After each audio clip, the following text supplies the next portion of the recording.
नवीन गल्ला मंडी में शदीद आग लग गई। आपको बता दें कि एक दर्जन से ज्यादा दुकानें जल गई हैं। लाखों रुपए का माल खाक हो गया है। देखते ही देखते आग ने खतरनाक शक्ल अख्तियार कर ली है। मौके पर फायर ब्रिगेड की गाड़ियां मौजूद हैं। आम लोगों की वजह से साफ नहीं। अलीगंज सीतापुर रोड का वाकया है। यहाँ पर आग लगने की तस्वीर है। आग क्यों लगी इसकी वजह अभी साफ नहीं हो पाई है, लेकिन शदीद आग है। तस्वीरें आप देख सकते हैं। दूर से ही आग को देखकर लोगों में दहशत है। दूर से ही लपटें उठती हुई दिखाई देंगी। बेहद शदीद ये आग लगी है। एक दर्जन से ज्यादा दुकानें इसमें जलकर खाक हो गई हैं। एक दुकान से आग शुरू हुई और देखते ही देखते ये फैलती चली गई। लाखों रुपए का माल खाक हो गया है। बता दें कि आग लगने की क्या वजह रही, इसका पता अभी नहीं चल पाया है। खतरनाक शक्ल लेकिन अख्तियार कर ली है इस आग ने।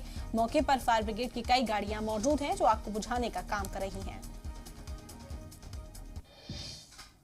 वहीं बुलंदशहर में भी गद्दे की फैक्ट्री में शदीद आग लगने की खबर है। आपको बता दें कि फायर ब्रिगेड की कई गाड़ियां मौके पर मौजूद हैं।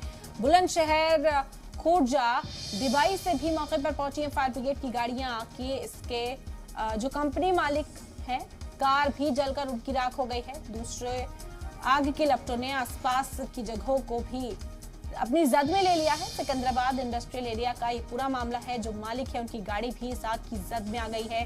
तस्वीरें ये भी हौलनाक हैं और आसपास के लोगों में दहशत है। ये आग देखते ही देखते इतनी फैल गई कि इसे काबू करना आसान बात नहीं। फायर ब्रिगेड के लिए बड़ा चैलेंज।